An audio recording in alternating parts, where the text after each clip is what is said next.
Hello everyone, I welcome you all to a new video. Let's start. I just went into the outro for some reason, bloody hell. What? Bro, Chiru's dead too. Oh my god! How could this happen? Why must everyone come to love die? I'm not done, okay? Just a little lightheaded. Michiru scatters sparkling vomit onto the ground with a sickening gurgle. What is be the so-called double KO? So, Sachi, in this case, can we declare the one who stands up inside the 10 count and the winner? No, I don't think we're at that stage anymore.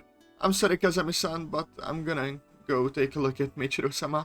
Can I ask you to take care of Amane-san? Roger. What the fuck is this angle? Bloody hell. Oh, I screwed up. Are you okay, Amane? Your foot sort of crack and bent in a way it shouldn't, you know? Probably shouldn't try to stand. If the bone's broken, the pressure might make it break the skin. Don't say stuff like that. Look, just stay put, let me see your foot. Okay. Amane, supported by her hand, slowly shifts to a sitting position on the mount. I take her right leg in my hand and lift it up to take a look. It's not as I expected. Fortunately, there doesn't seem to be a fracture. But there is red swelling beginning around the joint. Doesn't seem to be broken, but a sprain? Well, if we're unlucky, it might be a partial fracture. A sprain, huh? It's been a while. You know, my feet are pretty small for my height, and also I used to fall down pretty often. Either way, it's the infirmary for you. Can you stand? Can she stand? Good question. I think so. Don't put weight on your right foot, just get yourself onto my back. Huh? Don't give me that, it's not so bad right now, because you're pumped full of adrenaline from the shock, but if you overdo it, you'll be trying later. Hurry up and get on. What's this all of a sudden? You're being awful nice. I'm not going to play along with your jokes right now. You're hurt. Stop wasting them and do what I tell you. Okay. Amane subtly leans her body against my back and grabs the shoulders of my gym uniform somewhat hesitantly. You need a better grip than that. Wrap your arms around. Get a hold on my neck. I got it? Like this? It's so close, bloody hell. As instructed, Amane wraps her arms around my neck, pushing her breasts firmly against my back. Normally I'd be throwing out a joke or two at this point, but this isn't the time. Sachi, I'm taking her to the infirmary. How's Michiru? Yes. Michiru-sama is currently taking oxygen. I believe she'll recover in another 5 minutes or so. Michiru lies flat on the ground, lip as a beach tuna. Sachi's holding a portable can of oxygen to her mouth as we speak. I'm leaving command of the field too. Adjust your tactics as the situation demands. Can you handle it, class representative? Yes, understood. I will take it from here.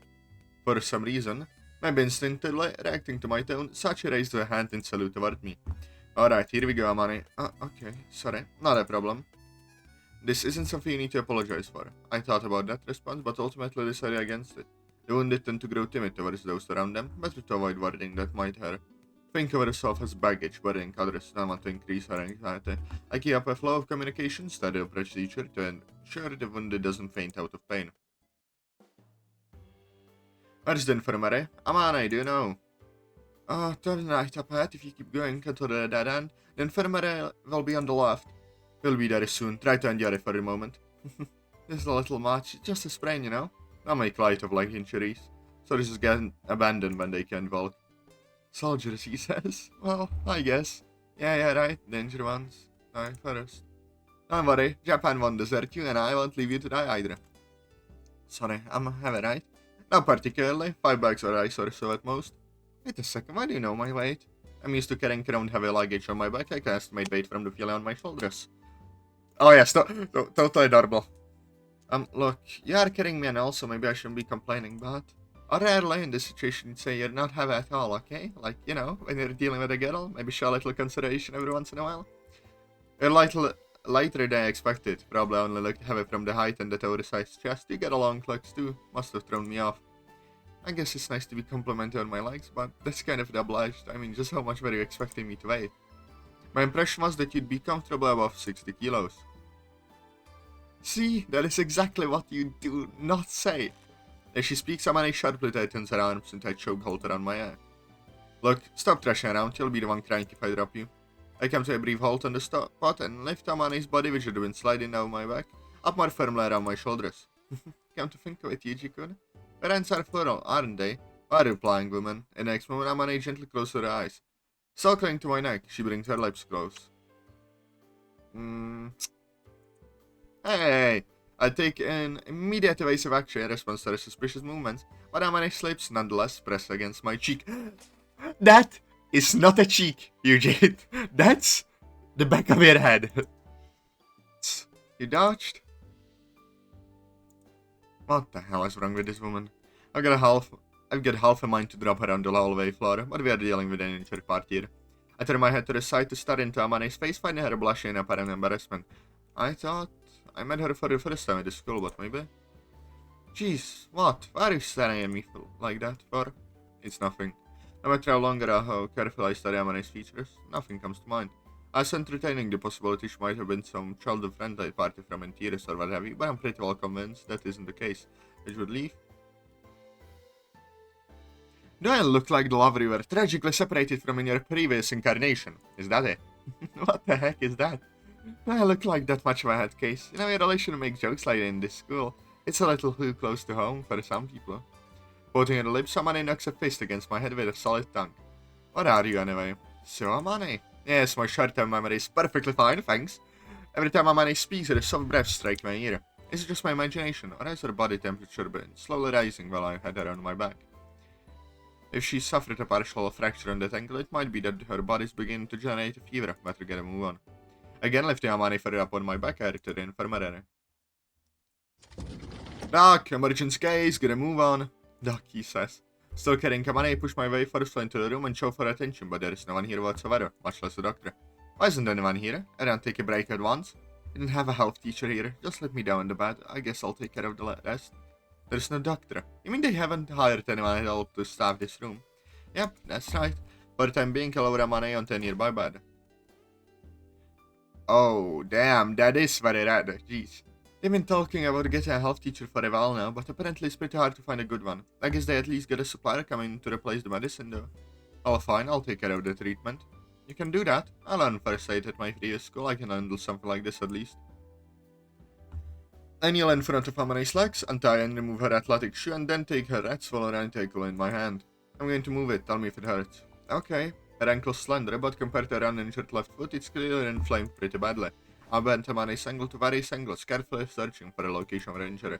It's not fractured after all, but I think the ligament might have been stretched, or the joint capsule ruptured.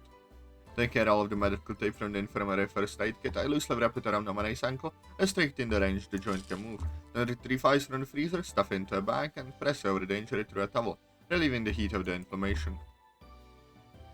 Thank you, it feels a lot less painful now. You seem pretty experienced at this. Well, just a bit. I'm accustomed to treating sprains and burns at least. When I was a kid, I was getting hit pretty much every day, and I still get my fair share of injuries even now. You really are a nice guy, Yuji-kun. Spare me. How exactly am I a nice guy? I just treat an injury. Anybody would do that much. And now you take this deliberately cold attitude, probably because you don't want the hassle of me mistaking you for a kind person taking advantage of you. To be honest, Amane's words are pretty close to the bullseye. When human beings find kindness, they naturally take advantage of it. Before they realize that they grow dependent on that kindness, they lose their ability to function without it. If I disappeared, what would you do with yourself? My master spoke those words to me when I was still a child. To be honest, I was prepared for you to just drop me off here with an alright then, I'll be going. And then you just started treating me without a word, you know? I was pretty surprised. Alright then, I'll be going. As I raise my right hand in farewell, Amane grabs my clothes and firmly to put on my retreat. Excuse me, are you planning to leave a nervous injured girl all by herself? Stick around a while. Am I the only one who thinks she should be slightly more nervous about being alone with a teenage male in this room? Which is a bad, when her leg is injured, to the point that she can't walk. What do you want from me? If you have something to say, then spit it out already. Okay, then I'll get straight to the point. Be my boyfriend. What? What? You couldn't hear it the first time? Want me to say it again? Why are you saying this? Because I love you. Since when? Since the instant we met? Love at first sight, as they say.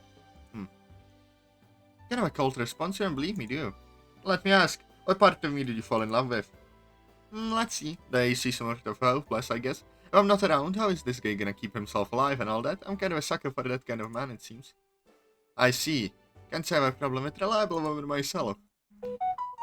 Phone, shut up. Oh, really? That's pretty convenient, huh? What do you think? Shall we start dating? What does this girl think she's grinning about? Momentarily speechless with amusement, I held my right hand, palm to my forehead, and I threw my hair.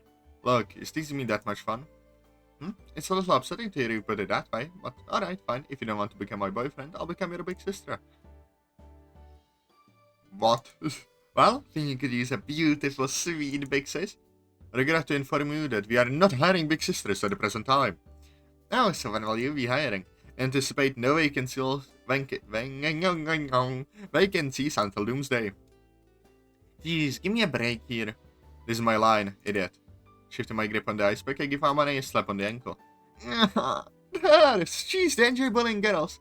Let's see, if you make it a yes/no question, then yes, I think I'd safely be on the enjoys bullying girls side. I say this, eh? But don't worry, I know this might come a bit of a surprise, but I happen to be a natural born masochist. Just what do you want from me exactly? Hey, is it that firm and no? No matter what, I'm kind of losing my confidence as a woman here. I'm not trying to reject you, but don't you think you're rushing things here? And when someone says it's too premature for that, they'll be saying the exact same thing 10 years down the line. I'm not talking about politics here. Look, I'm telling you I'll give you up on being your girlfriend and be your big sis instead, okay? Starting off by asking for this guide and drawing out confessions as a compromise in the negotiations. You really do think you're a politician. Thick-skinned as I am. I'm going to get hurt pretty soon, okay? I drop my shoulders and exaggerate gesture and heave a heavy sigh. I'm sure this girl intends to continue this aggressive pursuit until I tell her what she wants to hear. It would be a serious pain in the ass if she tried to push me any harder than this. As a point of compromise, this is probably right at the limit of my tolerance. Yeah, I got it. If you want to play the big sister that badly, I'll go along with it. And there is a mirror in front of me as I speak these words. I'd be staring into the face of a man with the word reluctant stamped on his forehead. Might this have been a hasty decision? Indifferent to my shame and regret, Amane beams happily, dropping her hand on top of my head with a gentle thump in grand, big sister style.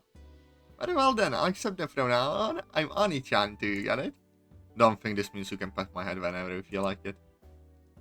Although I don't go so far as to push Amane's hand away, I can't say this is a especially pleasant feeling.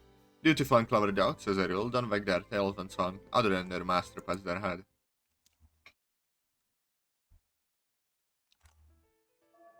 I prefer eating meals alone. It's just easier that way. For one thing, I don't have to go through the hassle of pretending to enjoy what I'm eating. In the first place, there's no cafeteria or lunch counter in this school. The facilities themselves apparently exist, but after all, you can count the numbers of students and permanent staff here on the fingers of your hand. Spending money to rent a lunchroom for the benefit of that small number of people would be completely inefficient any way you look at it. So then you might ask, how does lunch work at this place? It's a pretty simple system. When we arrive at the classroom in the morning, we can write our names on a book on the podium. Every lunch period, the supplier delivers food to everyone who signed up. Box lunch catering, as they call it. Of course, it's completely up to every individual student whether they take advantage of the catering. Because the menu is basically left up to the supplier, it's possible to sign up only when they're offering something you want. Personally, I haven't asked for delivery even once. It's not that I'm worried about saving money or that I can't trust food made by others. I don't have any religious principles against eating meat either. I'm just not interested enough in what I eat to bother. They say it's a common result of being raised in a food-poor environment, and considering the time I spent living together with my master and her crappy cooking, I guess it's all natural. A full stomach and adequate nutrition is all I need. Instantly, the lunch I prepared for myself today is 3 plain salt rice balls. My side dish was also a quick job. Out of frank onions and garlic, I threw them together to cook with some canned tomatoes and kidney beans, adding a packet of chili powder for seasoning. As my master used to say, humans ain't that fragile, you won't starve as long as you get beans to eat. But I guess going with nothing but the basics is a bit too bleak for me. No point in living like a monk. So I've also brought an apple for dessert. Kinda feels like I'm eating nothing but red stuff, but there's no point worrying about a meal's appearance. This is perfectly adequate for my needs. Hey there, Yuji! So now she's dropped the honorific. What? Don't just call me Yuji, woman.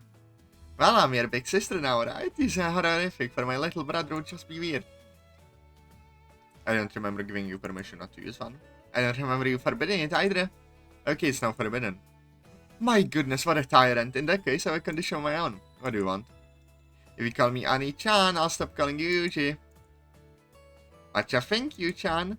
Spare me, not even my parents called me that. Come on, now why not give it a try? Say Ani-chan for me. Ridiculous. What kind of an attitude is that? In that case, it's Yuji for you, get it? Do whatever you want. I intend to, Yuji. And, you need something? Nah, it's just that I spotted you staring at the... starting the tragic lunch all by yourself. Come on, let's eat together. No, I'll pass. Take your volunteer work to Makina, why don't you? Of course, Makina's going to be with us too. Makina! Oh, you call? Yes, I did, but can you please try to speak properly? Ani-chan's got a boxed lunch too. What you eating? In one ear and out the other.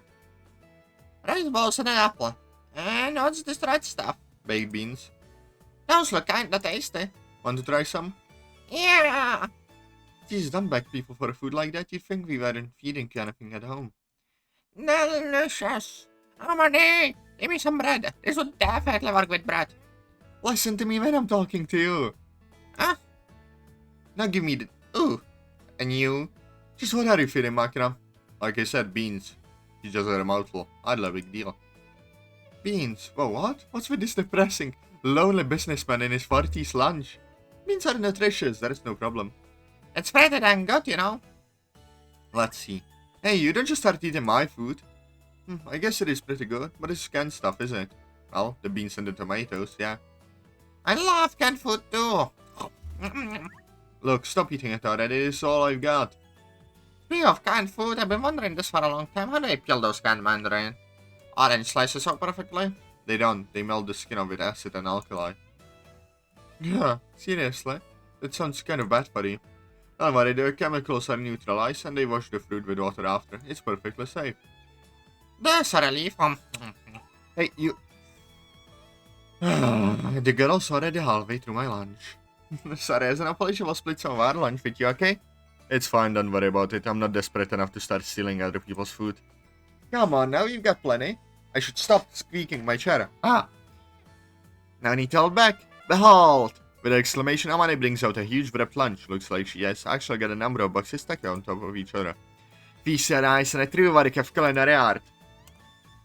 Opening the lid, she reveals a box packed with a rich variety of vividly colored side dishes, practically indistinguishable from a delivery lunch from some well-established restaurant. I see, no wonder the neighborhood calls this place the Money Sink Academy. Pretty luxurious for a school lunch. This isn't one of the catered lunches. I made it. Seriously? Don't I already mention, my family runs a Kyoto-style restaurant in Kanda. Kyoto food in a district of Tokyo. My mom's the daughter of an old-school Kyoto restaurant, and my dad's a cook from Kanda. No kidding? So that's where Amane's infrequent lapses into the weird Kansai accent come from. And come to think of it, the short-tempered, vaguely masculine side of her personality makes a lot of sense, knowing that her father is from a blue-collar neighborhood like Kanda. Wrong button, again. Amane's crazy good at cooking, you know. She's not a big fan of meat, so you don't get much of that. But what she does make it super delicious. Don't eat meat, Amane. Now that she mentions it, I don't see much in the way of meat dishes inside this box. But I was surprised, I had you down as a carnivore for sure. Well, it's not like I'm a vegetarian, I can cook meat just fine. But, you know, if I get too much protein, I'll end up growing even bigger, which I'd kinda like to avoid. What, your breast is getting too heavy? I'm talking about my height. Ah, well, I guess you can't exactly shed inches the way you can pounds. Cutting back on meat now isn't going to make her any shorter, but Amane keeps a careful eye and thinks it might help her maintain the status quo with a very reactionary approach. Considering she's already pretty damn tall, but I guess it's just her typical passive Japanese mindset of her. As JB once told me, there aren't many Japanese who go to the dentist before their teeth start to hurt. But I guess boys want their meat, huh? I'll make some next time, so make do with this for today. I'm not a huge fan of meat myself, but importantly, I'll take care of my own food expenses, I don't have to worry about my tastes. I'm making maki a share every day anyway, so adding a little more isn't that big of a deal at all. No need to hold back. Why are you so determined to stick your nose into my eating habits? Well, you're my little bro, right? What? You're my big bro, right? What? Right? I don't get it. In other words, they just want to play house. Or maybe somebody say the principal ordered them to become friends with Kazami-kun for some reason. Either way, I'd prefer to maintain some distance. I can be as casual about this as a normal student might be. I have too many things I'd like to keep to myself. I mean, it's a little sad to be eating rice and beans for lunch at your age. I'm used to simple food. Okay, that too. The whole I'm used to being bullied thing, that's also pretty pathetic. Just what have you been eating until now? Well, I don't know, nothing special. As you're yanking, I may have not gotten much in the way of luxury, but I ate normal meals, and we will learn what meals Kazami-kun ate next time. I hope you enjoyed the episode. Press like, comment, subscribe, and I'll see you later. Bye bye.